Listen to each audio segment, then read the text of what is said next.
Bienvenue sur le salon Tech Fest où vous voyez comme moi, donc c'est le deuxième jour, hein, on est le 6 février et il y a beaucoup de monde.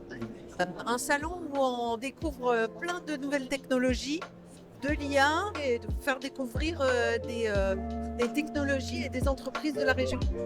Et c'est magnifique, il y a beaucoup d'émulsions et beaucoup de gens qu'on aimerait interviewer. Et donc, on va en interviewer deux, trois pour vous.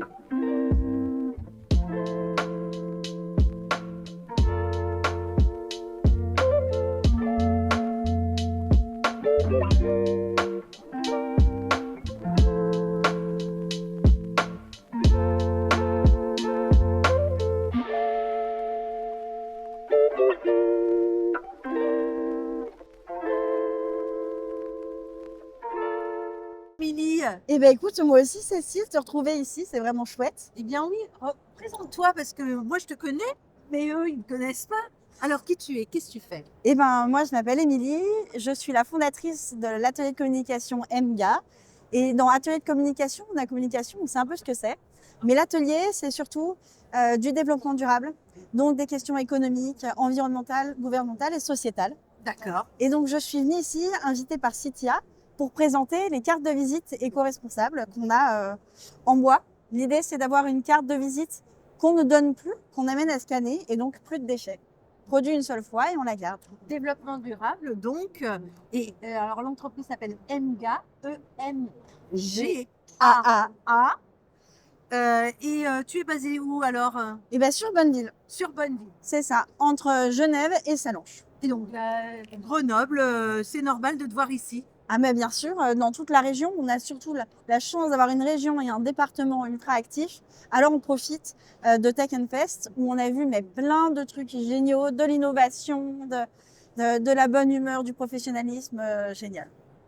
Bah écoute, moi je n'ai aucun problème avec toi passer devant la caméra parce que tu me disais en off que ça te... Mais non, pas de problème en fait, tout va bien. Mais tu m'as dit, je suis pas devant une caméra, je suis devant toi. Mais bien sûr, voilà, c'est ça le principe. Bah voilà, un sourire amical, des yeux chaleureux, moi ça me va.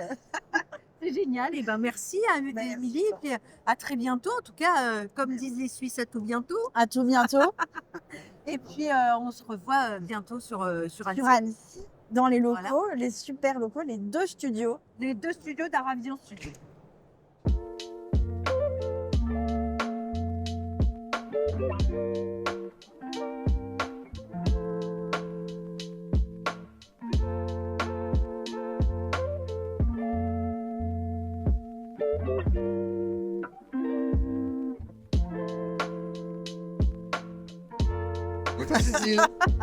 Et bienvenue au salon Tech Fest. Alors donc du coup, Richard, tu vas m'expliquer qui c'est et qu'est-ce que c'est Niwa. Niwa, c'est un moteur de veille. Ça fait tout ce que Google et ChatGPT ne savent pas faire. Et il y en a beaucoup des choses à faire. Alors explique un petit peu plus pour nos téléspectateurs. Alors, quand en général, on me prend pas sans parole, C'est ça. j'explique que Google, c'est du bouillon clair Oui. et que Niwa, c'est le bouillon cube. D'accord. Donc, Ok. toute la matière qui est bonne, Ouais. c'est Niwa qui la traite. D'accord. Alors que Google, il va traiter le bouillon complet, donc avec plein de faux. Voilà. Et là, je viens juste de voir quelqu'un qui est intéressé de savoir, à partir d'un brevet, s'il y a des contrefacteurs quelque part. Et donc, on va tout simplement partir de ce qu'on appelle la revendication, le claim en anglais du brevet, qui décrit le produit. Et on va interroger le web pour savoir qui parle d'un produit qui est similaire à cette revendication. Et là, il y a de grandes chances pour qu'on trouve quelque chose de très proche, voire un contrefacteur. Et ça, bien sûr, on va le décliner dans autant de langues que notre client souhaite suivre dans le monde entier. Donc, pas que la Chine, les pays de l'Est, etc. De sorte que s'il y a une information sur un site internet qui dit voilà, j'ai un super produit qui correspond quasi exactement à ce que j'ai dans mon brevet, eh bien, j'ai potentiellement un contrefacteur et là, je peux agir. Mais je sais sur qui taper. Voilà, ça, c'est un cas d'usage assez classique. D'accord, c'est un renseignement. C'est comme le renseignement d'État, hein. C'est un renseignement, mais pour les particuliers. Exactement, dans les applications B2B, et on parle alors l'enseignement aussi au sens militaire. C'est de l'intelligence économique, de la guerre économique en l'occurrence. Ouais. Ouais. C'est pour ça que tu disais que Niwa, C'est d'abord de la rentabilité. Voilà, exactement. Donc, c'est un outil, c'est un moteur de veille qui, pour la première fois, est rentable. Exemple, je suis un fabricant de grues portuaires. J'ai l'information que le ministre du Transport au Brésil va doubler la taille du port de Sao Paulo. Je ne sais pas quand est-ce qu'il va avoir besoin de grues, mais il va en avoir besoin. Et donc là, je peux le contacter. Et s'il n'est pas encore prêt à avoir ses caractéristiques techniques, je peux même lui donner les caractéristiques de mon produit. Comme ça, quand il va émettre la belle d'offre, il va les mettre avec mes caractéristiques techniques à moi et pas celles de mon concurrent. Ah mais c'est génial. Et l'entreprise, elle est basée où? Comment on fait pour te contacter? L'entreprise est basée au bord du plus beau lac de France. Donc c'est pas difficile à trouver. À Annecy. Eh bien oui, à Annecy, Ah oui, à Annecy au évidemment. monde du monde, comme j'ai dit tout à l'heure. Voilà, donc pour nous trouver, c'est très simple. On tape Niwa sur Internet Ouais. et on va nous trouver tout de suite. Eh ben merci Richard, ce sera fait, ce sera inclus dans notre vlog Tech Fest. Super, Merci beaucoup Richard. Merci à toi, Cécile. De rien.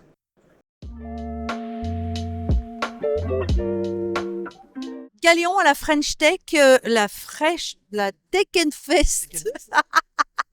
Vous avez un produit innovant et vous avez levé des fonds avec la blockchain, c'est ça? Exactement. Et du coup, vous montrez ou vous innovez là, vous montrez ce que ça donne comme résultat? Exactement. En fait, Galéon, c'est le dossier patient des hôpitaux. C'est vraiment le logiciel des soignants qui s'utilisent au quotidien. Aujourd'hui, on collecte et on structure les données, c'est-à-dire qu'on les range bien pour ensuite pouvoir les utiliser pour entraîner des IA, faire de la recherche médicale, faire des statistiques. Aujourd'hui, on a déjà 16 hôpitaux qui utilisent Galéon en France. On a 10 000 soignants qui l'utilisent aussi au quotidien. Et on a 1,5 million de dossiers patients qui sont disponibles pour la recherche médicale. Alors, et non seulement le patient aussi, il a accès à son dossier ou c'est... Oui, en fait, on a aussi un portail patient où les patients peuvent accéder à leur dossier médical. Ce qu'il faut savoir, c'est qu'il y a aussi des questionnaires de préévaluation pour gagner un petit peu de temps. C'est-à-dire, c'est des questionnaires qui vont demander les allergies, les traitements, les médicaments, pour gagner un peu de temps sur les premières consultations.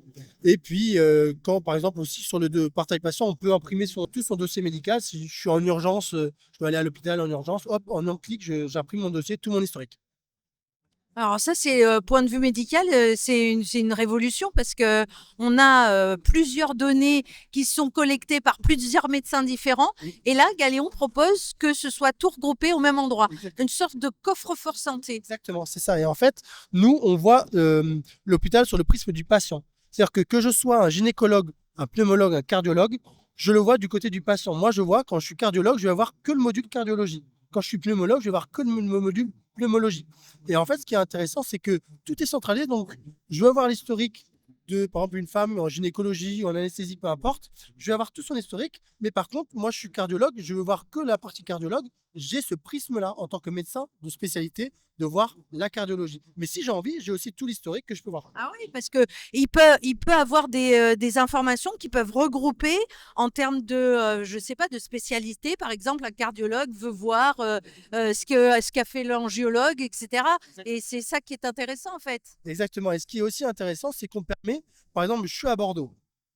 J'ai une urgence à Paris. J'habite à Bordeaux, j'ai une urgence, je suis en déplacement à Paris, j'ai une urgence. En un clic, je peux transférer mon dossier. Et ce qui est intéressant, c'est que je vais avoir tout l'historique. Je n'ai pas besoin de recopier le nom du patient, le prénom, la taille, le poids, etc. Tout est transféré en un clic. Et Ouais. tout est partagé. C'est un peu, en fait, le dossier national de santé qu'on est en train de construire. Et du coup, 16 hôpitaux, tu disais, qui étaient sous Galéon? Oui, on a déjà 16 hôpitaux qui sont un peu partout en France, dans le sud, dans le nord, en Dordogne. On a des GHT, ce qu'on appelle, c'est des groupements Ouais. hospitaliers de territoire. Et on se développe aussi en Suisse, Luxembourg et la Belgique. Bon, bah bientôt le monde en fait. Oui, bientôt le monde, on l'espère, hein. Les États-Unis peut-être. On a d'ailleurs été au CES de Las Vegas. Ah oui. Cette année, c'était la 3e participation. On était très contents parce que ça a été génial pour nous. On a vu des hôpitaux français, on a vu des groupements d'hôpitaux américains, on a vu aussi d'autres groupements d'hôpitaux dans d'autres pays, Japon, etc. Donc c'était vraiment génial. Et tout ça avec une entreprise qui est basée où, Mathieu? À Annecy. À Annecy, bien sûr, le poumon du monde.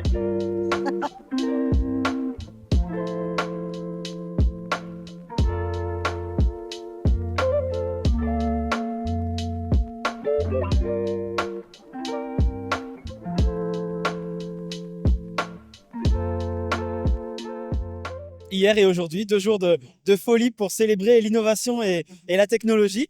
Alors moi perso, je me suis éclaté sur le simulateur d'avion qui est juste derrière nous, c'était génial. Tu l'as fait? Ben oui, je l'ai fait, ouais. Ah, trop bien.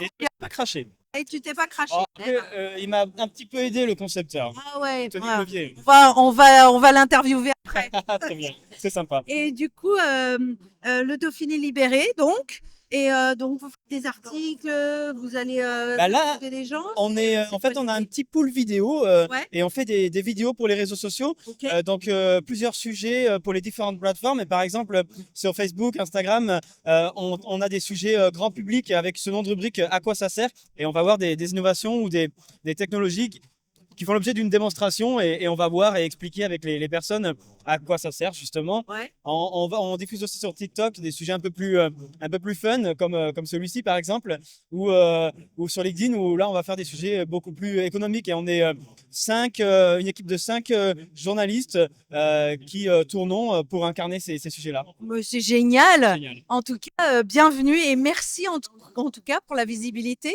Puis on vous mettra dans notre vlog. Avec plaisir, je regarderai ça alors. Et puis au passage sur Annecy, bienvenue pour les studios d'Aravision Studio. Et ben, Aussi, on fait de la communication sur les réseaux sociaux super. et on trouve que voilà, on a rencontré de très belles personnes avec de très belles technologies, donc on partagera tout ça. Génial, et ben, j'ai la carte, j'irai voir les réseaux sociaux et salut à tous.